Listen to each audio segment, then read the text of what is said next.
మీ ఇంట్లో fish lovers కనుక ఉంటే ఈ రెసిపీని అస్సలు స్కిప్ చేయకండి. ఈరోజు మనం ఆంధ్ర స్టైల్ స్పైసీ చేపల ఇగురిని సింపుల్‌గా పర్ఫెక్ట్ టేస్ట్‌తో ఎలా చేయాలో చూపిస్తాను.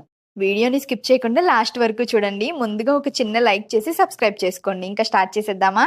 ముందుగా మెయిన్‌గా కావాల్సిన ఇంగ్రీడియెంట్స్‌ని రెడీగా పెట్టుకుందాం. ఒక కప్పు అల్లం వెల్లుల్లి పేస్ట్‌ని రెడీ చేసుకొని పక్కన పెట్టేసుకోండి. తర్వాత పుచ్చపప్పు, ఎండు కొబ్బరి, టొమాటోలు, ఉల్లిపాయలు పేస్ట్ చేసుకొని పక్కన పెట్టేసుకోండి. ఎంతెంత వేశానో కామెంట్స్‌లో పిన్ చేశాను. ముందు కొంచెం లోతున్న కడాయి తీసుకొని ఒక 4 స్పూన్స్ ఆయిల్ వేసి కొంచెం హీట్ అయ్యాక దానిలోనే 5 వెల్లుల్లి రెబ్బలు వేసి బాగా వేగనివ్వండి. అవి వేగింది అని అనగానే కొన్ని మెంతులు వేసుకొని బాగా వేగనివ్వండి. మెంతులు ఎక్కువ వేయకండి, చేదొచ్చేసిద్ది. కొంచెం కరివేపాకు వేసి ఒక నిమిషం వేగనిచ్చి ముందుగా చేసి పెట్టుకున్న పేస్ట్‌ని అల్లం వెల్లుల్లి పేస్ట్‌తో పాటు కలిపి దానిలో వేసి కొంచెం వేగనివ్వండి. దాంట్లోనే ఒక 3 పచ్చిమిర్చి వేసి వాటర్ లేకుండా అడుగంటకుండా వేగనివ్వండి.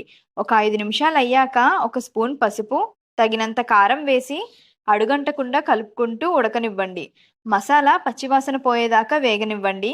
ముందుగా నానబెట్టుకున్న చింతపండు నీళ్లను కొంచెం కొంచెం వేసుకుంటూ దానిలోనే సరిపడంత ఉప్పు వేసుకొని ఒక 5 నిమిషాలు సిమ్‌లో మరగనివ్వండి.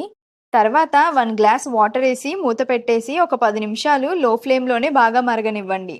దానిలోనే ముందుగా క్లీన్ చేసి పెట్టుకున్న చేప ముక్కల్ని ఒక్కొక్కటిగా వేసుకొని ఒకసారి కలిపి ఒక 15 నిమిషాలు అలాగే మరగనివ్వండి.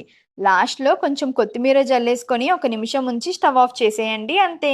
చూసారా మసాలా ఎంత పర్ఫెక్ట్‌గా పట్టి కలర్ కూడా నెక్స్ట్ లెవెల్‌కొచ్చింది కదా!